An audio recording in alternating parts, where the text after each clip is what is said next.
Thank you everyone for joining today. Those of you who don't know me yet, I'm Alex Lemens from the Molecular and Genomics Informatics Core. We also have online Pat from the Genomics Center, who hosts several of these wonderful Nanopore devices, and then the Nanopore team, who's going to be telling us more about them. With the general housekeeping items that we always talk about, if you have any questions, please put them in the chat or the Q&A box. We'll answer what we can live. Anything else we'll get to at the end. But with that, I'll turn it over to the Nanopore team and hear about sequencing with Nanopore.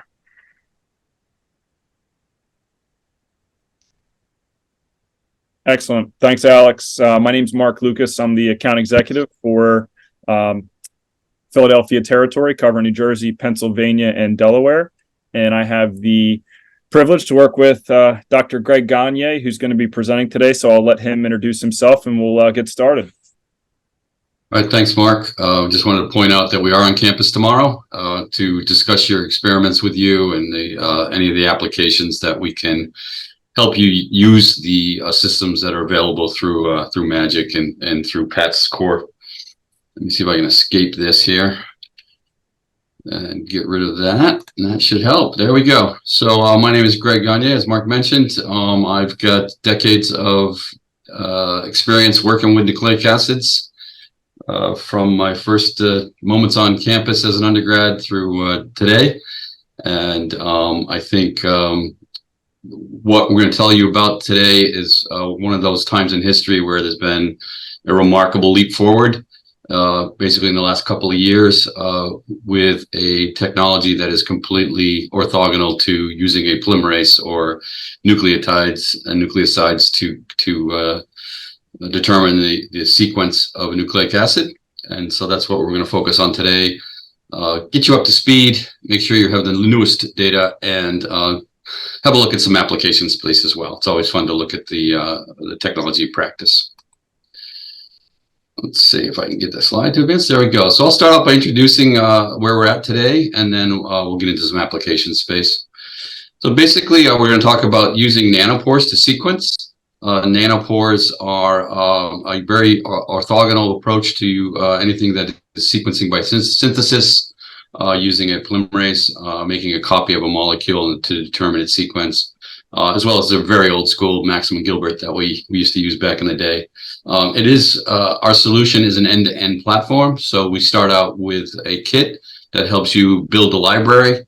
The library makes the nucleic acid sequenceable through the nanopore. The actual devices that support that and consumables as well. And then finally, very easy to use and straightforward analysis tools that even a bench biologist can use with very little help from computer specialists to get to the actual biology. I'm going to go ahead and turn my video off just to help with bandwidth, if I can figure out how to do that. Here we go. Right there, it should help. There we go. Okay, so hopefully you can still hear me. All good. All right. So let's have a look at how it actually works. So we have a membrane that is ion impervious, shown here in gray. Inserted into that membrane is a biological pore. This started its existence in biology. Its job is to allow ions to pass through a membrane. We've heavily engineered it, but that's basically still the job it's doing. So the only holes through this gray surface is the pores. Their partner in crime is what we would call a motor protein. This motor protein is shown in purple. It actually regulates the passage of the nucleic acid through the pore. The nucleic acid is going through the pore simply following the current that runs through this pore, the movement of ions. As we all know, the nucleic acids have a negatively charged phosphate backbone, so they're going to follow the positive current going through the pore. That's driven by voltage that we control with electronics. The motor enzyme is absolutely critical. It slows down the molecule, the nucleic acid, as it passes through the pore and makes it actually behave in a very well-controlled and well-behaved way, so that it actually uses an ATP cleavage event to move the molecule forward, very much like its original job in nature, which was a helicase.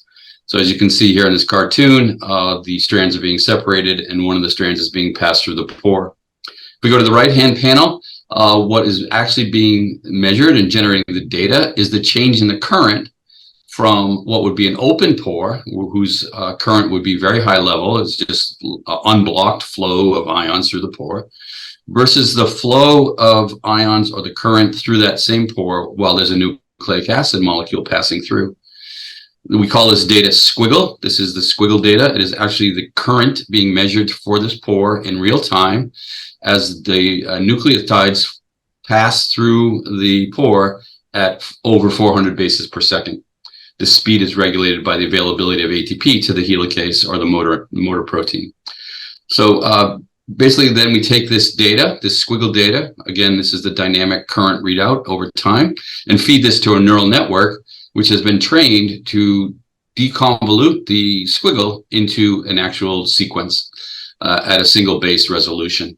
So as you can see, there are many bases in this relatively scaled model here. There's several bases that occupy the pore at any given time step, and the neural net is recognizing that fact and then is able to then take those several bases as a sliding window and then give us back the single base that's in the middle at any given time step. Some of the remarkable features that this allows us to do is direct sequencing of the molecule itself. We don't need to make any copies, so we're actually PCR free or amplification free. Each molecule passing through the pore is one read, and you can get very low inputs and still get them to read as they go through the pore. There's no length bias or length requirements. We can sequence from 20 nucleotides to our record is 4 megabases. In a single continuous read at a single quality, at a single quality level. There's no drop off in quality from the beginning to the end. It's totally independent of length and is basically dependent on how the neural net can make decision of what base to call based on the squiggle data, the current data that we feed it. With a fast enough computer, we can actually deconvolute this squiggle into sequence in real time. So while you're running a device, for example, if it's time critical in a clinical setting, interoperation, or in the field where you need to return, let's say, a very rare species back to the wild with minimal intervention, you can actually generate the sequence in real time and then move it off that device and leave that material behind in let's say, the country of origin, for example, and avoid any import, export, or biological issues with transporting the material.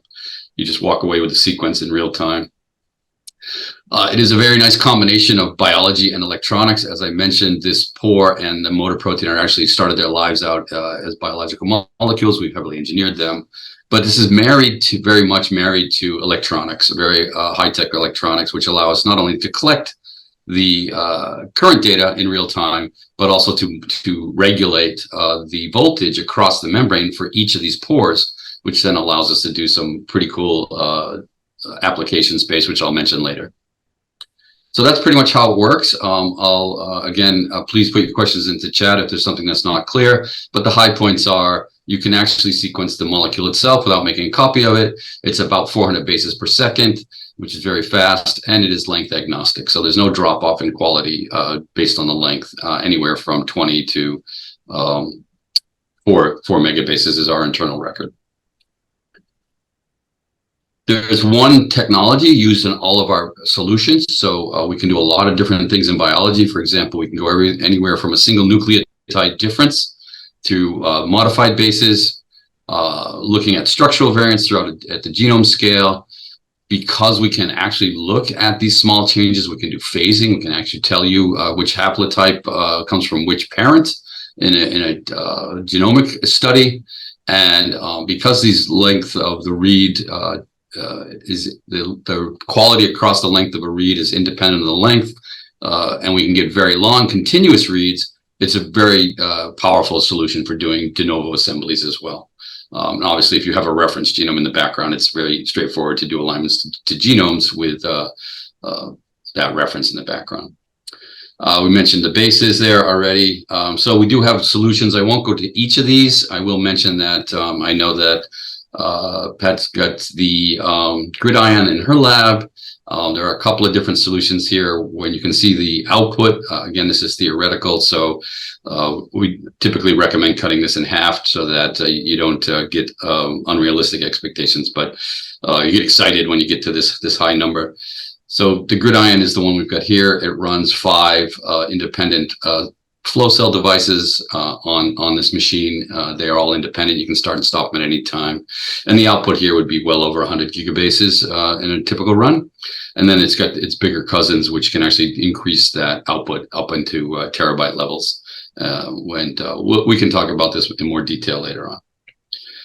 Very simple workflows, real-time analysis, and one of our models actually helps with upgrades. So any software or technology upgrades are included in the platform when you adopt a platform.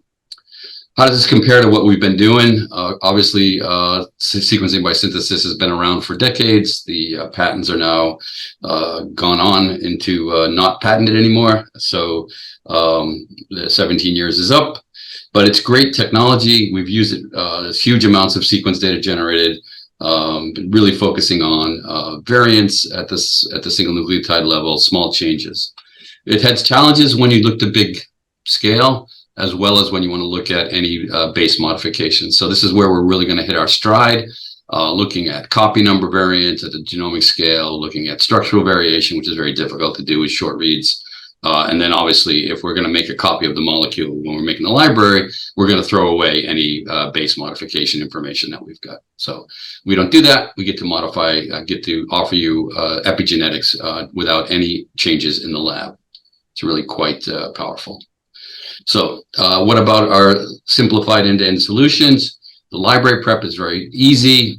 We're going to simply add the motor protein onto the ends of your molecules. We have a couple of options. We can add them by an internal transposase-based approach, where we have preload a transposon complex with the adapters that allow us then to create ends, which we can attach our motor protein onto. The motor protein then interacts with the pores in the flow cell. Or we can use a ligation-based approach, where we basically just clean up the ends, get an A overhang going, add by ligation the sequencing adapter, which is essentially this very similar sequencing adapter to the rapid kit, again allowing us to add the motor protein and a short sequence, which helps it interact with the surface of the flow cell. This is about an hour. The rapid kit, which is again great for when time's of the essence, or if you just want to simplify things, it's about 10 minutes.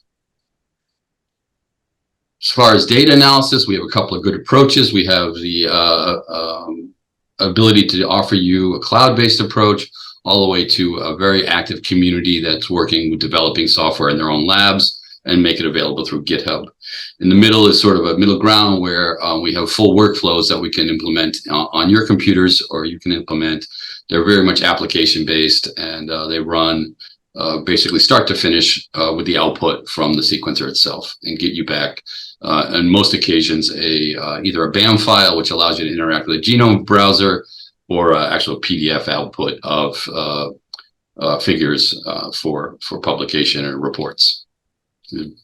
These are very, very useful to get that data to an actual useful state, instead of just having lots of sequencing data that you can't do anything with.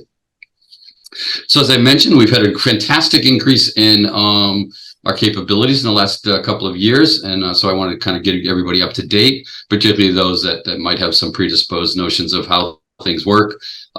We have really basically followed Moore's law in some sense of increasing our accuracy, our output, and our application space.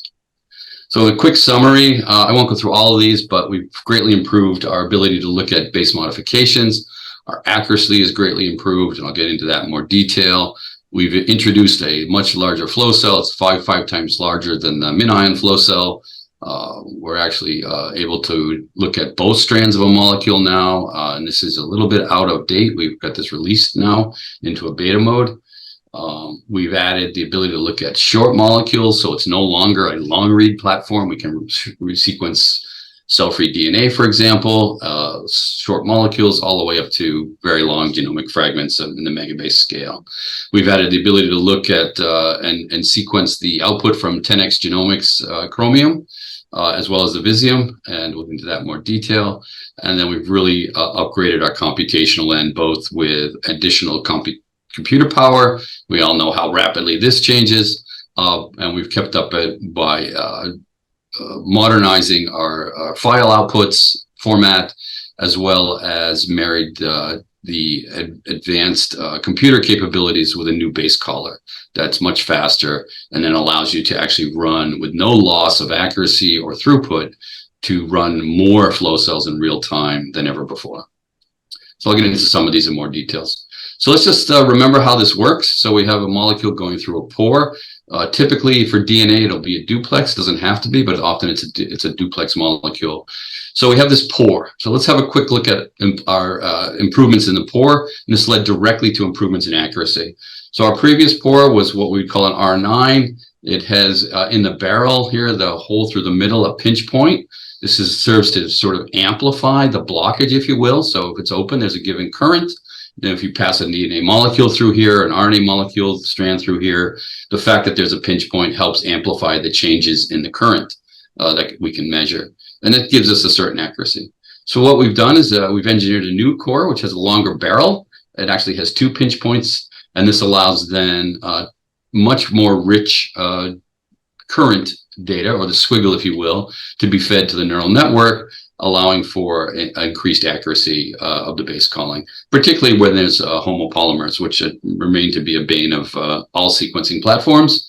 It's hard to tell how many you've got when they're all the same, but it does a much better job of it using the longer barrel with the 2 pinch points. And this is basically much more information-rich data being fed to the neural network. So that's a pore improvement. This allows us then, when we're looking at simplest, to have a much higher accuracy in the sequencing. And again, we're talking about a single molecule passing through a single pore being a read. This is not in any way a consensus of many reads of the same molecule from a rolling circle, or looking at fluorescence readout from many, many tens of thousands of molecules. This is a single molecule passing through a single pore. When we talk about the quality control, quality level of our sequencing data. Output is exceptional. Again, we've improved the output as well when we use either of our flow cells. In this case, we're showing the ProMethine, the new flow cell, and which really can improve your output. You can see there is a bit of a dependence on the length of the molecules. So as it gets longer, you play a game of, are you sequencing a new molecule in the pore or the same molecule? But still, we're well over 100 gigabase output from this flow cell with very long human DNA input. This works great. Obviously, when we start to push this to consensus, we're going to get a Q-score that's much higher. You can see at a depth of about 20x coverage, we're well above 40, Q-score of 40. That's 99.99% accuracy. It's quite remarkable. And with smaller genomes, we can get at this super quality level with as little as 5 to 10x coverage. So if you're looking at microbial studies, pathogens, or in the environment, or probiotics, or any sort of genomics of bacteria, we're going to be able to give you our most accurate answer with very limited coverage. So this really helps with your throughput. As far as looking at human DNA, again, if we turn up the accuracy to the maximum level, which we call super accurate base calling, that's our most accurate. Again, we have very nice plateaus here. We're plateaued at 30x coverage for structural variants. We're basically plateaued right away at even at 20x coverage with single nucleotide polymorphisms. And then with insertions, small insertions and deletions, again, we're doing quite well. There is sort of a gap when you look between all and versus coding region, so we do better in the coding region. So this increased accuracy is really paying off in the real world. When we use our new base caller, Dorado, again, we don't lose any of the accuracy. It works much faster, and in many cases now we can run the entire parallel sequencing output of the system without it being slowed down. So in the past, you sort of had to play a game of how many flow cells you wanted to use and how fast you got your data back. With the new Dorado base caller, we're really pushing the limits of how many flow cells we can get back with live base calling. And you can see here, for most of them, they're over the output of our 24-plex promethion, which runs 24 flow cells in parallel. You can run all 24 without any slowdown here. That's super accurate. So applications in this field, I won't spend too much time in this. I'm going to give you an example more with the Stanford study looking at the world record for sequencing. We have a great is that you, Mark? That is not me. All right, I just see I see a highlighter just showed up from somewhere. Okay, so the CARDS project is human genomics out of the National Institutes of Aging, where they really have done a tour de force of sequencing samples associated with Alzheimer's and related dementias, and they're plowing through many samples down there at NIH. And then finally, looking at things in the field. For example, this is an ag application, but they're really able to then use this high accuracy at a sort of what we call skimming, but a low X coverage to look at correlation and genotyping to impute different quality traits. So all these are cool application space in simplex. Now, I did mention we increased duplex output. Remember that when we put this through the pore, there's two strands. They both have a motor protein, so they can both interact with the pore. And at a certain percentage of the time, they do anyways. So these, just by chance, they will both interact with the pore. And that will give you then the reverse complement sequence of the exact same duplex that you started with. We call this duplex data. What we've done is taken these data, identified these types of reads, and then fed them to a dedicated base caller. We call it a stereo base caller. It understands that they're reverse complements and they came from the same duplex, and uses that data and information to do an even better job of higher quality read. This is getting us now into the Q30 range, where we've got 99.9% accuracy, and again, single molecule read. You can see it jump up here in sort of the accuracy graph. It is independent of length, so we don't see a diagonal line with length here. We see basically no correlation, which is great. And then it is also integrated into our software. So it's absolutely integrated now into our controller software. You simply tell it you want duplex on, and it will actually identify those duplex runs, feed that duplex data to as the stereo base caller, and give you back folders of data that contain the higher quality reads for the molecules we were able to identify the duplex reads for. This is absolutely valuable for looking at assemblies where you have that higher quality background. If you're trying to close bacterial genomes, that works great, versus sort of a short read based approach where you really have a lot of ambiguity. And for human stuff, it's really helping for telomere to telomere. You really get these extra long assemblies. They work to help you identify and deconvolute the haplotypes into phasing for which strand came from which parent. We do have recently released a duplex, high duplex mode, where now we can actually have a new flow cell, which supports flipping the sort of frequency of duplex data, which is about 10% and 10 to 15% if you do nothing, to a high duplex mode, where we're going to call over 60% of the reads will be duplex reads. This is a dedicated high duplex flow cell, and they don't cost anything more. They're on their way out. We're just going through a beta system, a beta test now. They should be available very soon. Again, this is going to give us a significant increase in the high quality duplex data.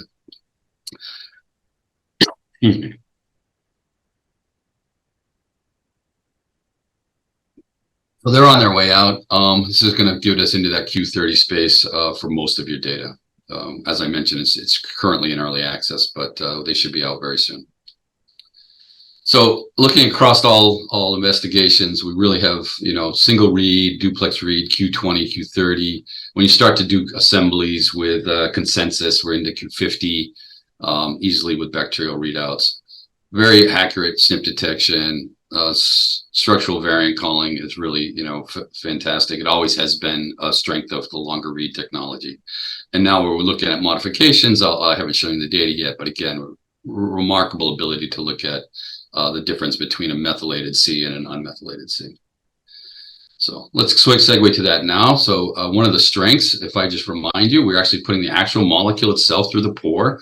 So there's no copy made. It is the molecule itself. We've added the motor protein and its little adapter partner to the end of your molecule. No copies of that molecule have been made in this approach.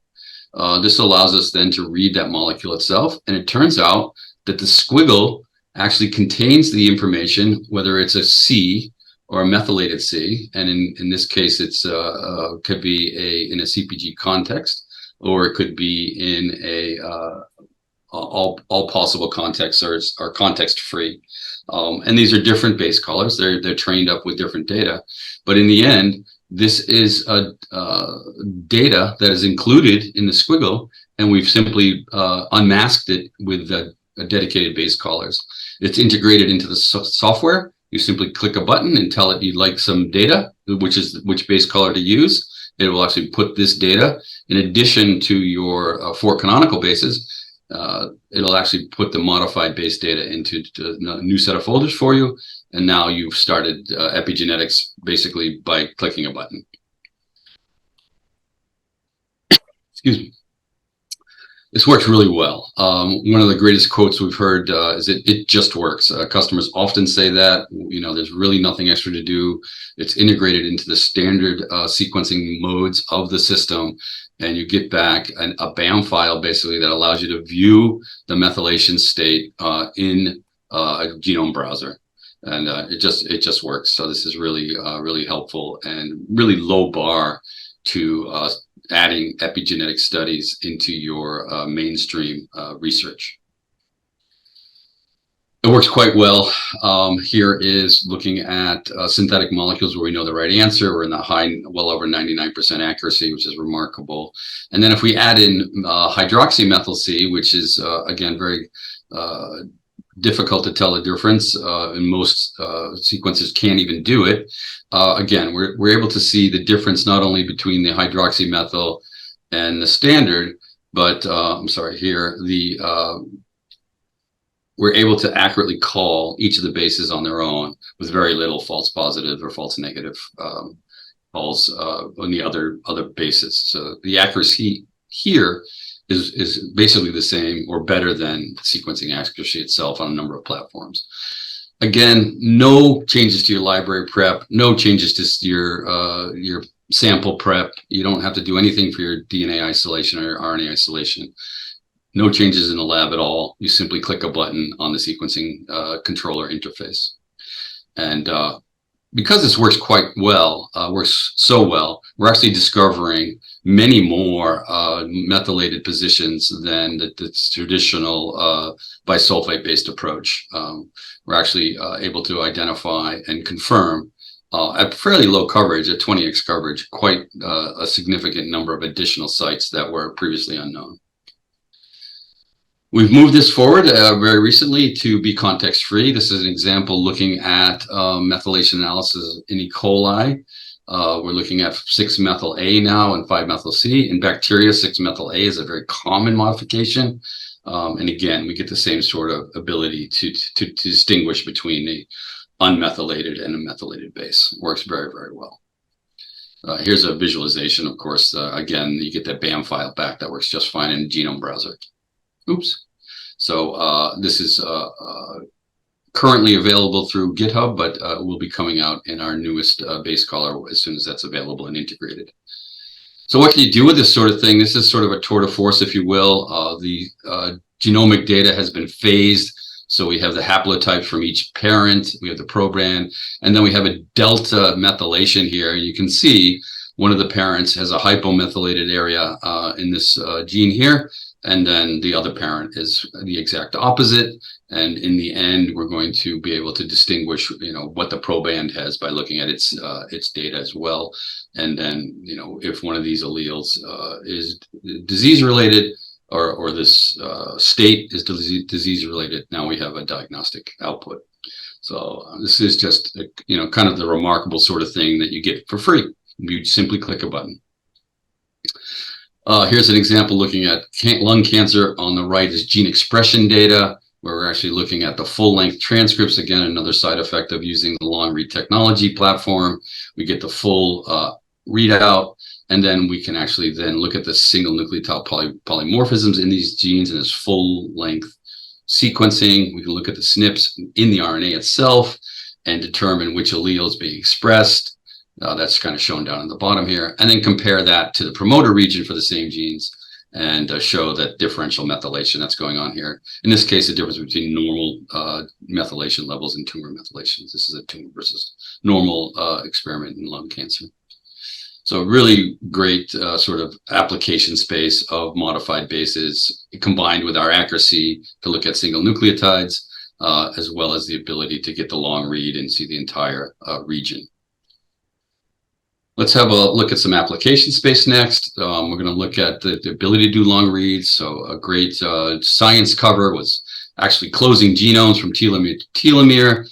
This is really made possible by the ultra long reads that we get by not using a polymerase and not doing anything by synthesis. It's going to give us that ability to get those very long hundreds of kb reads, which help get across some of these tough regions in the genome. It's colloquially called the dark genome, or regions which simply cannot be sequenced by short read. This panel at the top are the short reads shown graphically. And then you can see very straightforwardly, we're getting reads right through the region without any stops. These are real ends of molecules here. They're not sequencing ends. It's not sort of a failure. It's just the length of that particular molecule just happened to end there. But most of the reads go right through that region without stopping. And this is the capability you get with a platform that doesn't use a polymerase. This has allowed some remarkable things. This group at Stanford actually set the world record for sequencing a human genome. They had a patient that was not doing well, rare disease. They weren't really they're having significant challenges diagnosing it. It's a bit of a tour de force in the sense that you wouldn't do this every day, but it's on the path to doing this. They actually loaded up an entire machine with this patient's library. They made a very large batch of the library, sequenced in parallel on all 48 flow cells. When this was up and running, they were sequencing a single 1x coverage within 90 seconds. Every 90 seconds, they were sequencing a copy of this person's genome. It's remarkable. So they basically set the new world record. Where they were able to actually diagnose what was wrong from this data. 2 hours looking at the depth that was typical. So this is about 60x depth, and under 8 hours to look at the variants that are probably disease related, much faster than previous records. Another cool thing, we've reached down into short sequences. We're no longer just a long read platform. We want to reinforce that as well. We're able to look at short reads with very good confidence. We can now apply this for things like cell-free DNA, which we all know are about 150 to 170 bases long, depending on whether it's from sick cells or from or tumor cells versus healthy cells. So somewhere in that 150 to 170 range. And again, we're going to go through our typical add adapters to the ends. This shows a barcoding step as well, but we're going to add our adapter and then run our typical sequencing approach, and not really no actual real modifications to the process. It's PCR free, as we mentioned before, and requires a lot less input. Of course, this becomes a molarity issue, not with the smaller molecules. There's a lot more molecules with a lot less mass. So we actually are looking at a ratio of molecules to pores, not how much they weigh, not their length. Works very well. It has been used in a diagnostic platform as well. Again, I think I got a little bit ahead of myself, but we don't change anything along here. Standard library prep, standard extraction, sequencing data very quickly. Most of these can be read in real time now with the Dorado base caller. You get a very fast output here. We're looking at some results where we're looking at modifications. Again, we can click that button, look at methylation at CPGs directly as it's being read in real time. So this is actually looking at different cell types with different methylation patterns based on the tissue of origin of the DNA. A very interesting application here where they looked at the total cell-free burden, looking at total number of reads versus those which were methylated in a tumor-specific way. And what you can see here that although the cell-free is dropping quite drastically, the percent that is actually showing that methylated tumor-specific methylation signal is rapidly increasing. So this is going to be a recurrence. Obviously, this would be very, very powerful to be able to tell a patient that this is happening and appropriately change their treatment schedule. Excuse me. So I'm going to skip this in the interest of time. One of the really powerful things we've got is the ability to do some targeted sequencing. There's a number of different ways. Obviously, we can use amplicons. Everybody's probably familiar with using PCR to look at specific subsets of a genome or a transcriptome. This works very well. You can add in unique molecular identifiers, looking at rare variants, etc. That would then allow you then to compress back down to the original molecules using the UMI-based approach. But PCR-based is pretty straightforward. I won't spend too much time on that. We also have two other alternatives. One is, again, in the lab, where we can use a guide RNA-based approach with Cas9. You simply use guide RNAs to direct the Cas9 complex to cut, and that is going to make a new end. Then again, as we've described before, we're going to clean up those ends, use our standard ligation kit, and get back sequence data. And again, these guide RNAs can be very far apart because we can do very long reads. So it works, again, it identifies a subset of molecules where you'll add to those new ends the sequencing reagents. So only those will be sequenced, but they can be very far apart. Finally, we have a totally sample prep-free approach. We call it adaptive sampling, and I'm going to go into that in a little bit more detail here.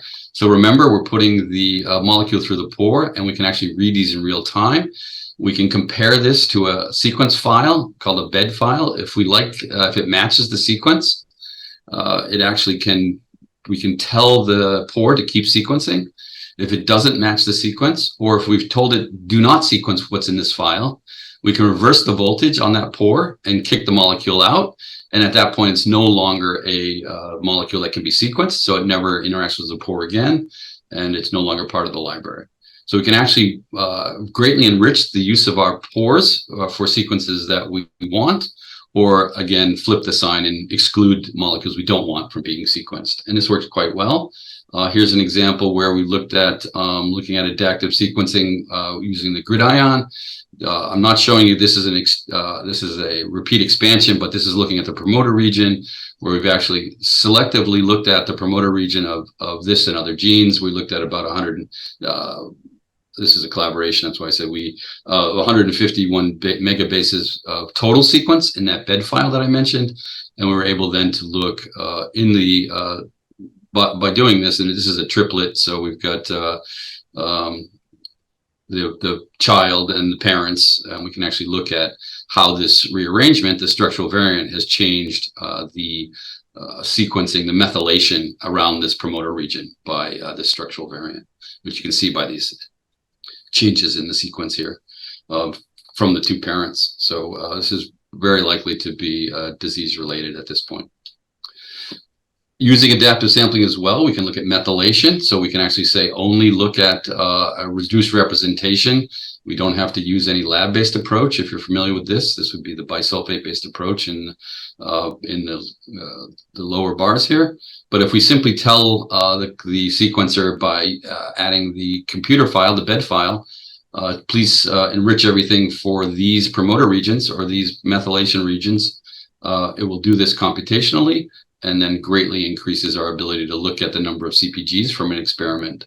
And this works very well. Here's an example where it's been converted into looking at CNS tumor classifications. Anyone in the cancer field may be familiar with the Heidelberg classifier. It's one of the first methylation-based classifiers that has been applied clinically. Basically, you take and develop methylation data on a subset of cancer-related promoters. The typical approach is using a microarray. That's been replaced here by this group. I'm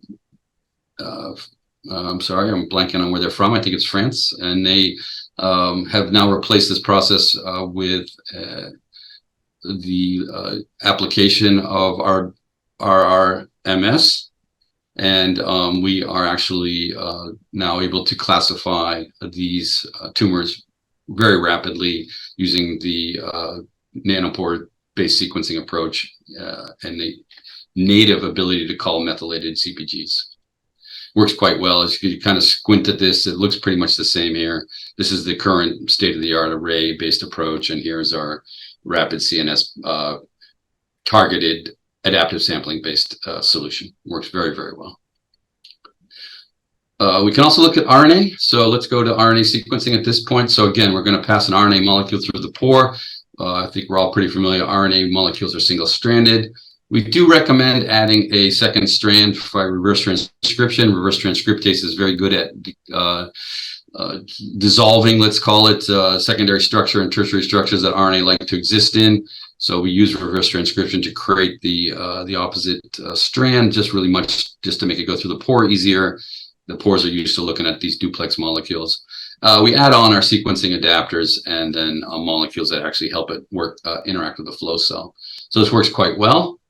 It is a little bit slower, and accuracy does drop off a little bit, but it's very useful. This kit has been available for a number of years and led to hundreds of publications. So it really works quite well and is a unique capability to directly sequence RNA through a pore without making a cDNA molecule. And to be clear, while we do make this cDNA strand, it is not going through the pore. It's never going through the pore. The motor protein only gets added to the native RNA molecule. So this allows us to look at modified bases as well as very accurate estimates of the poly A tail length as a population. We're actually improving this kit. So we're currently working with the R02 kit, but we are coming out very soon with an R004 kit, which is starting over from scratch with an RNA-specific pore and an RNA-specific motor protein. To partner with that, that's going to greatly increase our ability to go faster. So we're going from about 70 bases per second up to about 120, 130 or so bases per second, and greatly increase our raw single pass, single read accuracy up into the 96% or so. So again, this is a single molecule going through a pore, not a consensus or any sort of repetitive assembly. It allows us then, this increase in output, it allows us then to reduce the amount of molecules that we start with, and we actually can use a total RNA approach now. So the accuracy of that priming event driven by poly A, you can either do poly A enrichment or use just a total RNA, and because we're actually priming off of that poly A, we can use total RNA well and greatly reduce the amount of ribosomal RNA sequenced. So it all works quite well, and this is coming out very soon. Another big advance is we have partnered with 10x to give you a solution for single cell biology. So single cell biology is actually allowing us to really tap into a novel understanding of how tissues operate, how cells operate, how the immune system operates. It's really remarkable. And I think most of us are probably now familiar with what a dimensional reduction plot looks like, whether it's TSNE or UMAP, the popular ones. There was certainly not too long ago. None of us understood what these things were, how to say them, but now we pretty much, most folks can actually interpret this and understand it's been color-coded based on the mRNA of each of these cells. The cells have been clustered through a dimension reduction clustering algorithm and then colorized by the transcript profile that they actually presented. However, this is based on short read technologies, which basically give you about 90 bases, or maybe a little bit more at an end of a molecule. And here I'm showing you in this case, a 5' end read, but it's just a short read at one end of the transcript. And our solution is going to give you the entire sequence of the transcript. And this is going to allow you then to look at not only the counting of the number of molecules, what's being expressed, but also the variants being generated from that gene itself. And it works very, very well. So the solution has been implemented in such a way that only full-length molecules are sequenced, assuming that we've got full-length RNA going into the into the 10x cDNA production. So as long as those high-quality RNAs going in, we're going to get you these full-length transcript reads, unmasking the diversity of isoforms. So we're going to look at alternate splicing, works incredibly important in cancer and neuroscience, as well as during development, looking at mutations and their read-through, looking at edits, genome modification on purpose, looking at immune changes, for example, having light chains and immune profiling is very important. And then, of course, spatial expression of isoform as well, because it works just fine with the 3' kits from output from the Chromium, as well as the Visium spatial output. They work fine. We can also work with the 5' kits as well. We're going to switch over to our ligation kit when we do that, but we can do both 3', both and 5', as well as the spatial output from the Visium. So really is the full spectrum. We're looking for about 10 nanograms of cDNA. And the reason I put this slide is to remind me to tell you, not only we're getting about 80 million reads, which is a heck of a lot more than you get from most platforms, but we're also, these are full length, full transcript reads. But we can also go back into your freezer and get the Chromium cDNA or Visium cDNA that you have in your freezer, and then use that as the starting point for this library prep. So we don't need to redo any of your experiments. You can actually take some of that cDNA that's left over from experiments you've already done, get it out of the freezer, run it through our process, and get, again, this great full transcript data back. We already have built-in analysis tools that actually do a lot of what the 10x provided tools do. Of course, we have the benefit of, they're chopping down a lot of trees. So we actually have a much better solution at this point now, in our opinion, as well as a pipeline that actually takes your data as an input, does a lot of isoform level analysis, as well as the gene level. So you still get your gene expression data back, but it does look at the level of isoforms, single nucleotide polymorphisms, and looking at express fusions. And that is from this single cell pipeline, which is an end-to-end solution. Again, this is just to remind me that it works great with the single cell stuff, 5' and 3', but also the spatial stuff. Does it look like what we've been doing with short read? Absolutely. We've got very, very high correlation looking at pre-existing data from the same cDNA prep. So it really does look quite well. We're looking at about 100 million reads per cell. Cell assigned reads from a library prep. This is from our PromethION flow cell, the larger flow cell. So we're really getting a lot of reads here back. But again, it works basically the same. Works very, very well. So you wouldn't have to sort of start over again with new discoveries, that sort of thing. It's not exactly perfect, but it is very much the same. As an example where we looked at a developmentally regulated expression here, we've got two different variants from the same gene. We got the 204 splice variant, the 206, and you can see quite well that the precursor cells are hardly expressing the 204 at all, but are expressing the 206 variant, and then the opposite for the mature cells. Most of the mature cells are expressing the higher levels of the 204 with lower levels of the 206, shown here in black. So here's a developmentally regulated example of a variant. Another variant example here is where we're looking at single nucleotide polymorphisms, which now would be this mutation. So you can actually use the transcripts to do your clustering, and then paint those clusters with the presence or absence of that mutation. And again, you can see that a lot of the mutations are more up in the red and purple cluster here, as well as over here. And I'm not going to decode all these labels for you, and then less of the cells down in this part of the graph are actually carrying the mutation. So this is really remarkable sort of single nucleotide data, single cell data, where you can actually follow a single nucleotide change throughout the transcript. Looking at fusions here, and again, looking at very rare occurrences of fusions. These are the wild type and the fusion reads, different cell populations.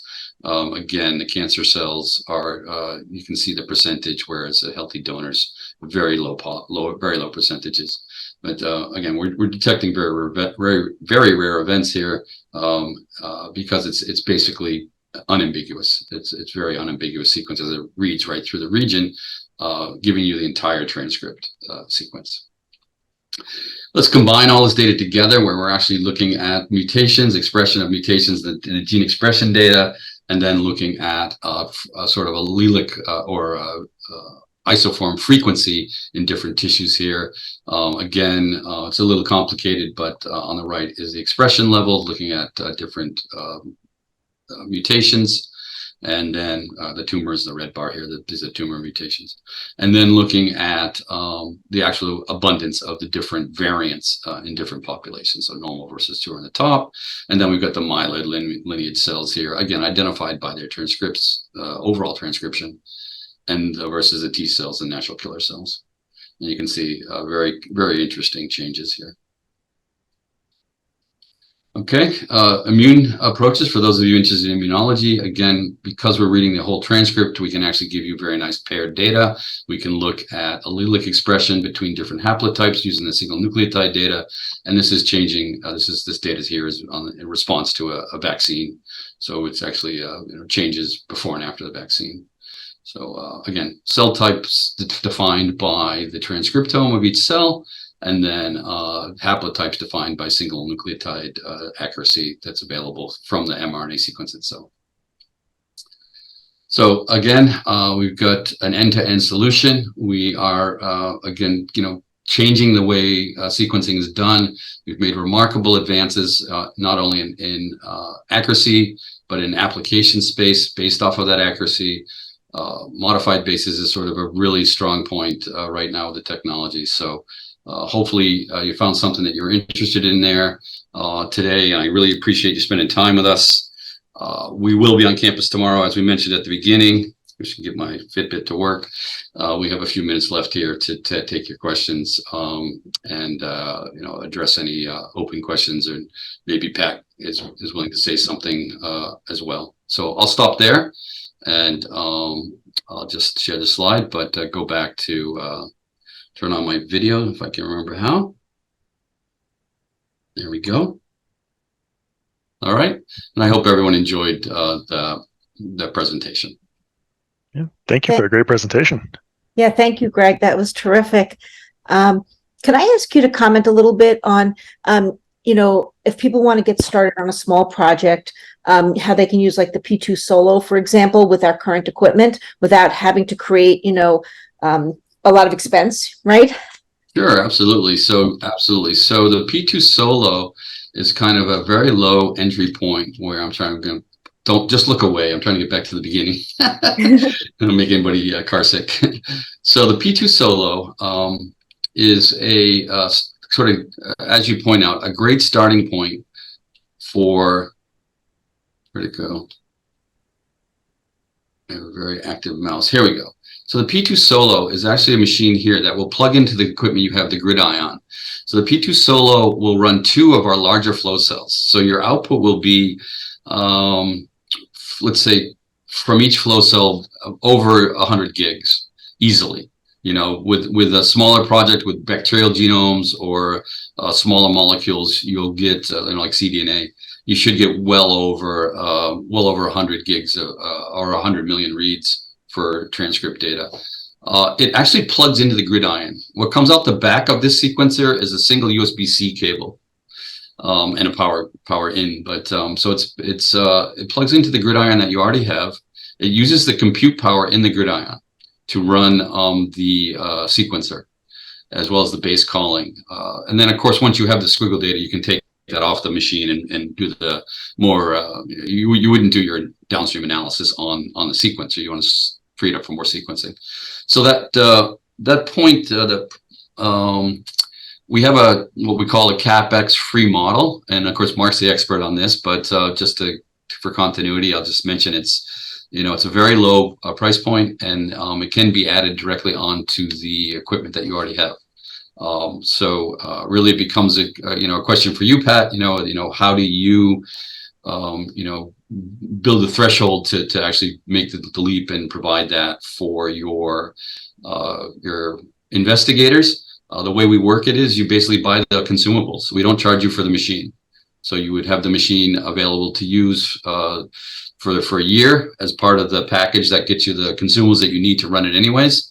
Anything that beyond that original, we call it starter, would be just buying consumables from the store. So the price point is essentially the same. You just get the sequencer for free.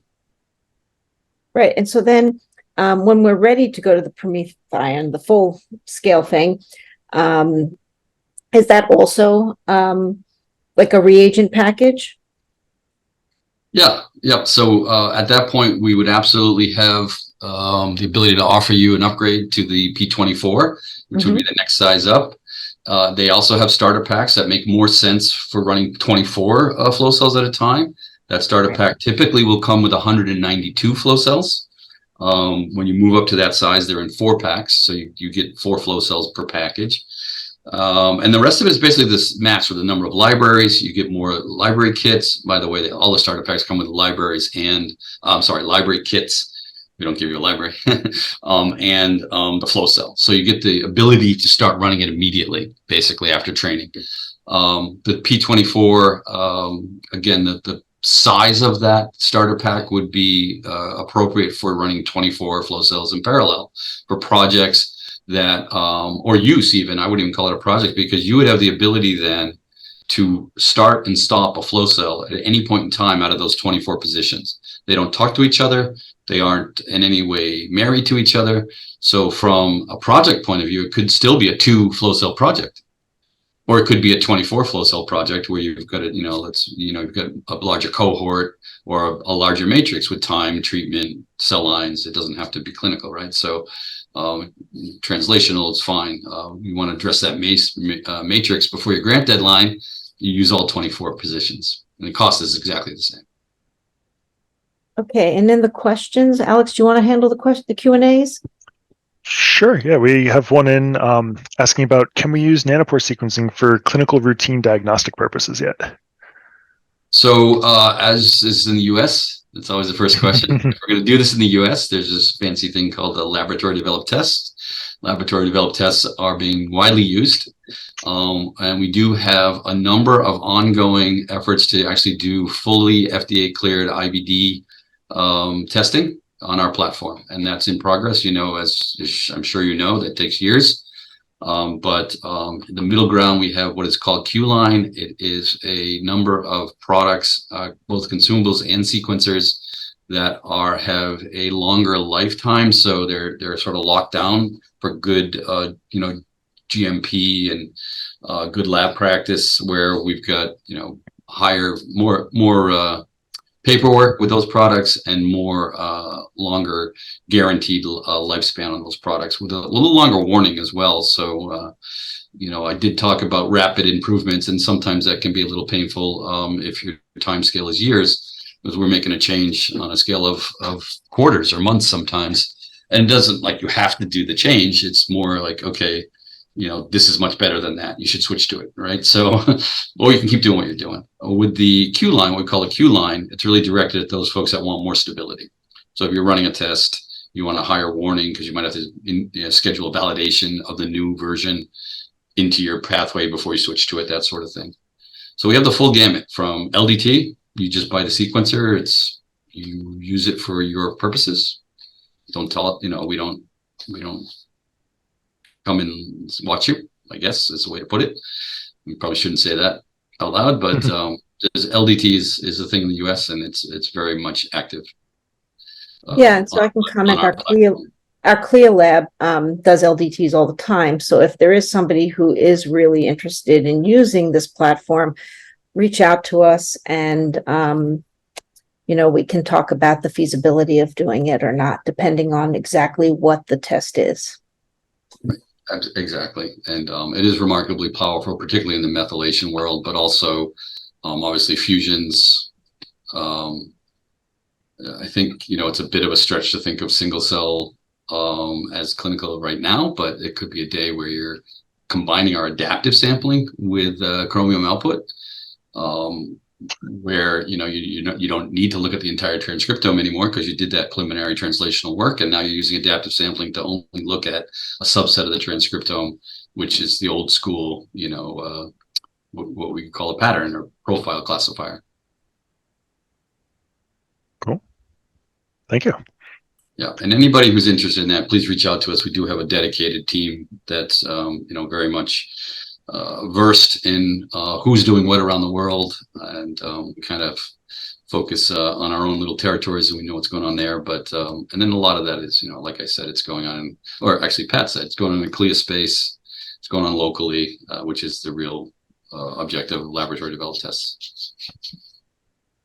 For everyone attending, I just want to say I know it's getting to the top of the hour, and I can stick around. I'm not sure if Greg can, but we want to just thank you for joining. And Alex had sent out earlier some instructions. As Greg had mentioned, we were planning to come on site tomorrow to do some office hours together with your team.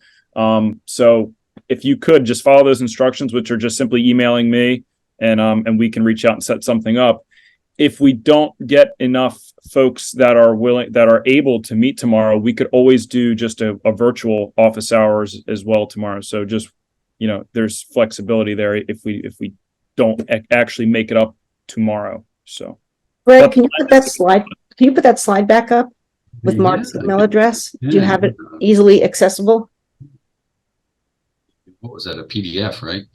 yeah, that was the PDF, and it's in the Slack channel if you wanted to. I can share it myself too, if that's Okay. easier. Yeah. Am I still sharing? Yes. Okay. Let me see if I can find it. There it is. All right. That's basically it. Yeah. Yeah, so they'll be in our conference room over for those of you who've been over to our lab. If anyone would like to meet, reach out to Mark and set up a time. Yeah, exactly. And Alex, I think you had sent these instructions out right earlier. So again, Yes. Yeah. Check your emails, everybody, and you should have it there. Look forward to meeting some of you tomorrow, especially see you again, Pat. Yeah. You on campus tomorrow, hopefully? I'm on campus tomorrow. Excellent. All right, thank you. Yeah. See you tomorrow. All right. Well, then I guess thank you very much for a great presentation, and hopefully everyone's seeing you tomorrow. sounds great. Thanks, everybody. All right. Have a good one. Thanks. Thank you.